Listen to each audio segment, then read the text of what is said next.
జయ జయ జయ జయ జయ శ్రీ హనుమా, జయ జయ జయ జయ ప్రభుదయ గనుమా.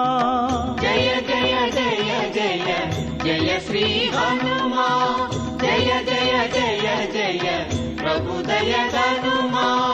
పరాశర సంహితలో ఆ విషయం చెప్తారు. ఆ హనుమకి అందాలి అంటే అరటి తోటలో పూజ చెయ్యాలి అని. అరటి తోట ఉంటే అందులో హనుమ తిరుగుతారు తప్పకుండా. వేష్టితార్జున వస్త్రం తం విద్యుత్ సంఘాత పింగళం, మిరుపుల పోగులంటి శరీరంతో కిందకి చూస్తూ చిన్నవారై ఉన్నారు కదూ. సూర్యే చాస్తం గతే రాత్రౌ దేహం సంక్షిప్య మారుతి వృషదంశకమాత్ర సన్ బభూవాద్భుత దర్శన. ఆ కిందకి చూస్తున్నారు. సీతమ్మ ఇలా తల పైకెత్తి చూసింది. ఎప్పుడైతే హనుమని చూసిందో ఆవిడ ఒళ్ళు గగుర్పుడిచి, నాకు కోతి కనపడింది, నాకిప్పుడు శుభశకునాలు కనపడ్డాయి, కానీ కలలో కోతి కనపడింది అంటే ఆ తల్లి ఎంత అవ్యవస్థలో ఉందంటే తాను నిద్రపోతూ కలకంటున్నాను అనుకుంటోంది ఆవిడ. అంటే మానసికంగా అంత ఉద్వేగానికి లోనైపోయింది ఆవిడ. కానీ ఉత్తరక్షణంలో అనుకుంది, నేను నిద్రపోవట్లేదుగా, రామచంద్రమూర్తికి దూరంగా ఉండి నేను నిద్రపోయానా? అసలు నాకు నిద్ర పట్టింది ఎప్పుడు? అలా నిద్రపట్టి నేను సుఖపడిన రోజుందా రాముడికి దూరమై? ఎన్నడూ నిద్రపోలేదే. నేను నిద్రపోనప్పుడు నాకు కల ఎలా వచ్చింది? నా శరీరం నాకు కనపడుతోంది, నా శరీరాన్ని ముట్టుకుంటే స్పర్శ తెలుస్తోంది, కన్నుల ముందు నాకు ఈ వానరం కనపడుతోంది. కాబట్టి ఇది కల కాదు, ఇది సత్యం. వెంటనే మరి పైన చెప్పిన కథ కొంత తనకి తెలిసిన్న కథ, కొంత తెలియని కథ. కానీ ఆయన్ని చూస్తే ఎందుకో ఆయన చెప్పినది సత్యం అనిపిస్తోంది. హనుమద్రామాయణం అని హనుమే వ్రాసుకున్నారు. అందులో మొట్టమొదటిసారి సీతమ్మ నన్ను చూసినప్పుడు కొన్ని సంవత్సరముల తర్వాత కొడుకుని తల్లి చూస్తే ఎలా ఉంటుందో అలా చూసింది అని వ్రాసుకున్నారు ఆయన. కాబట్టి నాకు ఈయన్ని చూస్తే పుత్రభావన కలుగుతోంది. ఎందుకో నాకు ఎంత మాత్రమో కూడా అబద్ధం చెప్తున్నాడు అని అనిపించట్లేదు. అయినా వెంటనే ఆ తల్లి నమస్కారం చేస్తోంది. నమోస్తు వాచస్పతయే సవజ్రిణే స్వయంభువే చైవ హుతాశనాయ చ. నేను నమస్కారం చేస్తున్నాను ఎవరికి? నమోస్తు వాచస్పతయే సవజ్రిణే, బృహస్పతితో కూడుకుని ఉన్నటువంటి ఇంద్రుడికి నమస్కారం చేస్తున్నాను.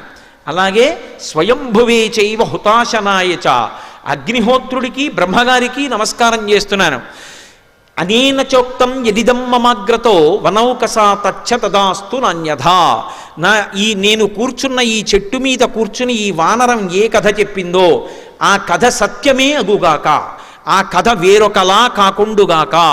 అంటే ఆవిడ ఒకవేళ రావణాసురుడు మారువేషంలో వచ్చి చెప్తున్నాడేమో, అందుకని ఆవిడ దేవతల్ని ప్రార్థన చేసింది. అలా పిరికితనం కలగట్లేదు మనసులో, అది సత్యమే అని ఎక్కడో తెలుస్తోంది. పుత్రుడిలా కనపడుతున్నాడు, ఆయన తేజస్సు చూస్తే అలా అనిపించట్లేదు మోసం చేసేవాళ్ళ. ఇన్నాళ్లకి ఈయన ముఖం చూస్తే మనసులో ఊరట కలుగుతోంది.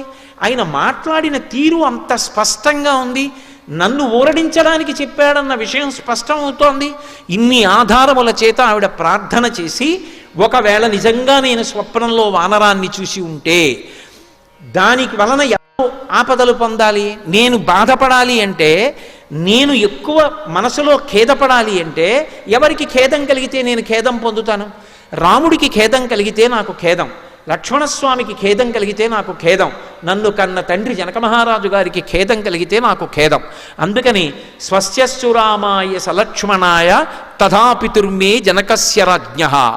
రామచంద్రమూర్తికి మంగళమగుగాక, ఆయనకి స్వస్తి ఎగుగాక, లక్ష్మణస్వామికి స్వస్తి ఎగుగాక, నా అత్తవారింటి వైపు అందరూ సంతోషముగా ఉండెదరుగాక అంతర్లీన భావన. నన్ను కన్న తండ్రి జనక మహారాజు గారు సంతోషముగా ఉండుగాక, స్వస్తి ఎగుగాక. మరి తనకి ఇది భారతదేశంలో ఆడపిల్ల యొక్క గొప్పతనం. అందుకే లోకంలో 3 వానల్లో ఒక వాన దేని వలన పడుతుంది అంటే సౌశీల్యవతులైనటువంటి స్త్రీల వలన ఒక వర్షం పడుతుంది. ఒక వర్షం రాజు యొక్క ధర్మం వలన పడుతుంది, ఒక వర్షం ప్రజలు పాటించేటటువంటి దైవభక్తి ఆచారము శాస్త్రమునందున్న నమ్మకం చేత పడుతుంది. కాబట్టి ఒక వర్షాన్నే నిర్ణయించగలదు స్త్రీ, 2 వంశములను ఉద్ధరించగలదు. వాళ్ళ సుఖం తన సుఖం తప్ప తనకంటూ వేరే సుఖం ఉంది అని ఆలోచించదు. సీతమ్మ సమస్త స్త్రీజాతికి ప్రతినిధిగా అంత కష్టంలో కూడా అమ్మయ్యా నాకు బాగుండాలనలేదు, రాముడు బాగుండాలి, లక్ష్మణస్వామి బాగుండాలి, జనక మహారాజు గారు బాగుండాలి, ఏమి సౌందర్యం నిజంగా ఆ రచనలో. మొత్తం స్త్రీజాతి భావాన్నంతటినీ ప్రతిబింబించారు మహర్షి. మా తల్లి అలా అంటుంటే ఆ పైన ఉన్నటువంటి హనుమ చూస్తున్నారు. ఈమె ఒంటి మీద నగల విషయం నిర్ధారణ అయిపోయింది. ఈమె ఊపిరి విడిచిపెడుతోంది, ఊపిరి తీస్తోంది. ఈవిడ యొక్క తేజస్సు చూస్తే పట్టి పట్టి గమనిస్తే మట్టి పట్టిన పట్టుపుట్టాన్ని కట్టుకున్నా, అటువంటి నగలే పెట్టుకుని ఉన్నా, ఈమె యొక్క తేజస్సుని పరిశీలిస్తే వశిష్ఠుడిని విడిచిపెట్టి వచ్చినటువంటి అరుంధతియా, లేకపోతే ఇంద్రుడి మీద కోపం వచ్చి వచ్చినటువంటి శచీదేవా అని అనుమానం వస్తోంది. కానీ ఈమె అరికాళ్ళు భూమిని తాకుతున్నాయి. ఈమె ఎందుకో గాఢంగా నిట్టూరుస్తోంది. ఈమె ఖచ్చితంగా సీతాదేవి. కానీ ఈమెని పలకరించడం ఎలా? ఆర్తితో పైనుంచి చూస్తూ అడిగారు, అమ్మా సురాణాం అసురాణాం వా నాగ గంధర్వరక్షసాం యక్షాణాం కిన్నెరాణాం వా కాంస్త్వం భవసి శోభనే. అమ్మా నువ్వు దేవతలకి సంబంధించిన దానివా, యక్ష గంధర్వ కిన్నెర కింపురుషాదులకు చెందిన దానివా? నీ యొక్క లక్షణాలు చూస్తే మనుష్యకాంతలా ఉన్నావు, నీ యొక్క కాంతి చూస్తే దేవతా స్త్రీలా ఉన్నావు, నీ తేజస్సు చూస్తే రాచపుత్ర స్త్రీలా ఉన్నావు. అమ్మా నువ్వెవరో నిజంగా చెప్పమ్మా. నేను ఎవరనుకుంటున్నావమ్మా? నేను సీతమ్మని అన్వేషిస్తూ వచ్చిన వానరుణ్ణమ్మా. రావణేన జనస్థానాత్ బలా అపహృతా ఇది సీతాత్మసి భద్రంతే తన్మమా చక్ష్వపృచ్ఛతః. జనస్థానంలో రావణాసురుడు రాముణ్ణి లక్ష్మణుణ్ణి దూరం చేసి ఎత్తుకొచ్చినటువంటి సీతమ్మ అని అనుకుంటున్నాను. అమ్మా నిజం చెప్పమ్మా, నా యందు అనుగ్రహించమ్మా, నీ దర్శనాన్ని పొందాను అనుకుని పొంగిపోతున్నానమ్మా అన్నారు. చెప్పాను కదా, ఆయన వంక చూస్తే ఆ వానరం మాట్లాడుతున్నది పరమసత్యం అనిపించింది ఆవిడికి. అనిపించి ఆ తల్లి వెంటనే హనుమని చూసి ఒక మాట అంది, పృథివ్యా రాజసింహానాం ముఖ్యస్య విదితాత్మనః స్నుషా దశరథస్యాహం శత్రుసైన్య ప్రతాపినః దుహితా జనకస్యాహం వైదేహస్య మహాత్మనః సీతా చ నామనామ్నాహం భార్యా రామస్య ధీమతః. ఆ తల్లి సమస్త స్త్రీ జాతికి ప్రతినిధిగా నిలబడుతుంది. వివాహం అయిపోయినటువంటి స్త్రీని పలకరిస్తే అమ్మ తమరెవరు అని అడిగామనుకోండి, మొట్టమొదట చెప్పవలసింది మామగారి పేరు చెప్పాలి.